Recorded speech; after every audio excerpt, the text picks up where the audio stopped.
समान ज्ञान के इतिहास समान ज्ञान में नमस्कार मित्रों, सलाम, सत श्री अकाल। सरकारी मनोरंजन के सरकारी समान ज्ञान में, ऐतिहासिक ज्ञान में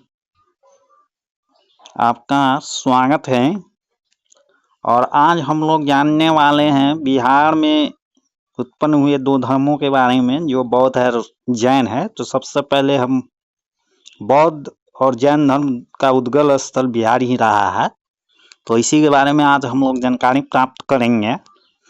तो बिहार में बौद्ध धर्म के जो संस्थापक थे वो भगवान बुद्ध थे, तो इनके बारे में जानकारी लेंगे। तो बौद्ध धर्म के प्रवर्तक बुद्ध का जन्म लगभग 563 ईस्वी पूर्व में नेपाल स्थित कपिलवस्तु के लुम्बिनी नामक स्थान में हुआ था। बुद्ध के बचपन का नाम गौतम या सिद्धार्थ था। उनके पिता का नाम सुधोधन तथा माता का नाम महामाया था। 16 वर्ष की आयु में यशोधरा नामक कन्या से उनका विवाह हुआ था। 28 वर्ष की अवस्था में यशोधरा से उन्हें राहुल नामक पुत्र की प्राप्ति हुई और 29 वर्ष की आयु में वे घर छोड़कर चले गए। इस घटना को महाभिनिष्क्रमण कहा जाता है। मतलब बुद्ध के घर छोड़कर जाने की घटना को महाभिनिष्क्रमण कहा जाता है। गृह त्याग के बाद ज्ञान की खोज में भटकते वे राजगीर पहुंचे। वहां उनके प्रथम दो गुरु हुए अलार कलाम और उद्रक या रुद्र का रामपुत्र।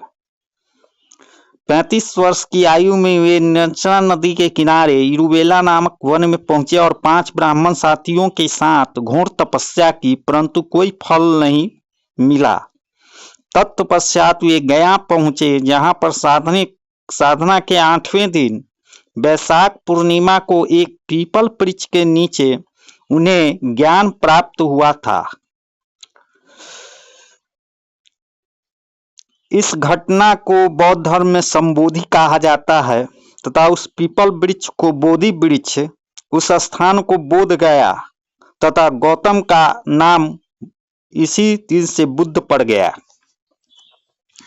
ज्ञान प्राप्ति के बाद उन्होंने 40 वर्षों तक मगध, वैशाली, सारनाथ आदि क्षेत्रों में अपने धर्म का प्रचार किया। गौतम बुद्ध ने अपना पहला उपदेश मतलब प्रवचन सारनाथ में दिया था और इस घटना को धर्म चक्र प्रवर्तन कहा जाता है। बौद्ध धर्म में इसको धर्म चक्र प्रवर्तन कहते हैं। उनके उपदेश अत्यंत सरल थे तथा इनमें सर्वप्रथम 4 आर्य सत्यों का प्रतिपादन हुआ था। ये आर्य सत्य इस प्रकार से है: संसार में दुख है, दुख के कारण है, दुख का निवारण संभव है और इसके लिए उपाय भी हैं। दुख दूर करने के लिए उन्होंने अष्टांगिक मार्ग बताए, जिसमें सम्यक दृष्टि, सम्यक संकल्प, सम्यक वाक माने वचन, सम्यक कर्म, सम्यक आजीविका, सम्यक व्यायाम, सम्यक स्मृति और सम्यक समाधान पर उन्होंने बल दिया था।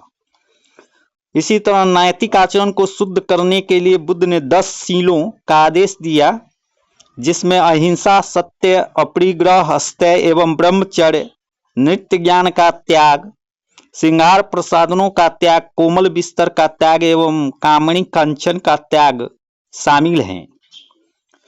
80 वर्ष की आयु में कुशीनगर नामक स्थान पर बुद्ध का देहावसान हो गया और इस घटना को महापरिनिर्वाण कहा जाता है। तो ये थे गौतम बुद्ध से संबंधित विस्तृत जानकारी, कुछ जानकारियां। अब इसमें हम देखते हैं कि कुछ बिहार बौद्धों का एक माने बौद्धों का एक आयोजन होता था, जिसका नाम बौद्ध संगति कहा गया है। तो ये इस प्रकार से हुए थे। तो प्रथम बौद्ध संगति, जहाँ सभी बौद्ध धर्मगुरु एक साथ जुटते थे, अपना नया कोई भी उपदेश अगर होता तो वो देते थे। तो उस प्रकार का बौद्ध संगति के बारे में हम लोग जानेंगे। तो प्रथम बौद्ध संगति लगभग 483 ईस्वी पूर्व में राजगृह के सप्तपर्णी गुहा में हुआ था और इसके अध्यक्ष महाकस्मक थे, कस्मक या महाकसप उस समय का, और इसके शासक थे अजातशत्रु। और इस बौद्ध संगति में सूत्र एवं विनय पिटकों की रचना की गई थी।